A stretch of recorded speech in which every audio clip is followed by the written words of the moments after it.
ప్రియమైన మిత్రులారా, మీ అందరికీ పేరు పేరున జయప్రద తెలియజేస్తున్నాను. మొన్న మనువాది అయినటువంటి అమిత్ షా పార్లమెంట్లో డాక్టర్ బాబాసాహెబ్ అంబేద్కర్ మీద ఏవైతే అనుచిత వ్యాఖ్యలు చేసిండో ఆ వ్యాఖ్యలను ఉస్మాన్ యూనివర్సిటీ విద్యార్థుల పక్షాన మేము తీవ్రంగా ఖండిస్తున్నాం.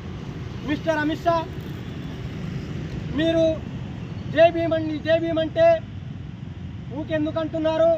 మీరు జై శ్రీరామ్ అనండి, దేవుళ్ళను మొక్కండి అని స్వర్గాన్ని పోతారని మిస్టర్ అమిత్ షా చెప్తుండు. మిస్టర్ అమిత్ షా నేను ఒక హెచ్చరిక చేస్తున్నా. అమిత్ షా, నీవు, నీ భజన బృందం, నరేంద్ర మోడీ, నీ కేంద్ర క్యాబినెట్, నీ ఆర్ఎస్ఎస్ అన్ని అనుబంధ సంఘాలు కలిసి మీరు అయోధ్యలో రామ మందిరం కట్టుకురు. మీరు స్వర్గాన్ని పోదలుచుకుంటే రామ మందిరం కాడ భజన చేసుకోండి, లేకపోతే భిక్షనాటం చేసుకోండి, మీరు స్వర్గాన్ని పోతారు. మేము స్వర్గాన్ని పోదలుచుకోలే. మేము డాక్టర్ బాబాసాహెబ్ అంబేద్కర్ ఏదైతే ఈ దేశానికి ప్రజాస్వామ్యబద్ధంగా పార్లమెంటు రూపొందించిండో మేము పార్లమెంటు పోదలుచుకుంటున్నాం కాబట్టి మేము స్వర్గాన్ని పోదలుచుకోలే.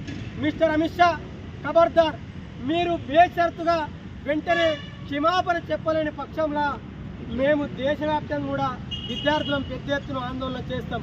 మేము మరి ఒకటే తెలియజేసుకుంటున్నాం, వేల సంవత్సరాలుగా మీరు మతంలోనే ఈ ప్రజలను ఉంచుతూ మీరు రాజకీయాలు అవలోక చేసుకుంటున్నారు.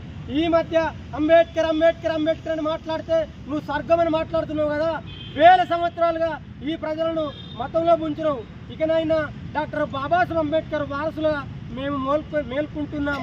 మేము మేల్కొని మనువాదానికి, ఆర్ఎస్ఎస్కు, బీజేపీకి, బజరంగ దళకు, మీ ఏదైతే 200 సంఘాలు ఉన్నాయో ఆ సంఘాలకు మొత్తం కూడా మేము పాడగట్టి శవయాత్రలు చేసి మీ మనువాదాన్ని పార్లమెంట్ నుండి దూరంగా తొలగిస్తామని తెలియజేసుకుంటూ మీరు స్వర్గానికి వెళ్ళండి అని మేము కోరుకుంటూ, మీకు అంతగానో ఇంట్రెస్ట్ లేకపోతే అయోధ్యకు పోబుద్ది కాకపోతే మా ఊర్లో రాములోడి గుడి ఉంది, ఆడికి వచ్చి కూడా మీరు భజన చేసుకోవాల్సిందిగా కోరుకుంటూ మరొకసారి అమిత్ షాను కేంద్ర మంత్రి పదవి నుండి రాజీనామా చేయవలసిందిగా డిమాండ్ చేస్తున్నాం. ఖబర్దార్ అమిత్ షా, ఖబర్దార్ అమిత్ షా.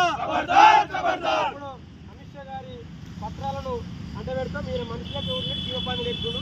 అసలు వీరి కేంద్ర మంత్రి సెంటర్ నుంచి చదువు చేసిన మాకైతే తెలియదు. ఊరు మంది లెక్కుంటాడు, ఊర్ల పండి తిరుగుతాడు. వీడు భారత రాజ్యాంగాన్ని ఏమి కూడా చదవలేదు. వీడు రాజ్యాంగానికి గురించి మాట్లాడడం చాలా సిగ్గుచేటు. పాపం నాకు తెలిసి నరేంద్ర మోడీ నల్లికుట్టుడు అయితే అమిత్ షా గారు అవులగాడు. వీళ్ళిద్దరూ బేషరతుగా భారత రాజ్యాంగానికి క్షమాపణ చెప్పాల్సిందిగా తెలియజేసుకుంటూ ఈ పత్రాలు ఇప్పుడు మేము తగలబెట్టడం జరుగుతుంది. జోహార్ డాక్టర్ బాబాసాహెబ్ అంబేద్కర్, జోహార్ డాక్టర్ బాబాసాహెబ్ అంబేద్కర్, జోహార్. ఖబర్దార్ అమిత్ షా, ఖబర్దార్ అమిత్ షా.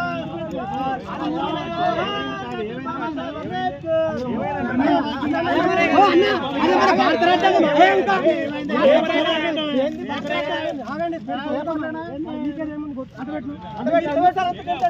దేశభక్తుడా?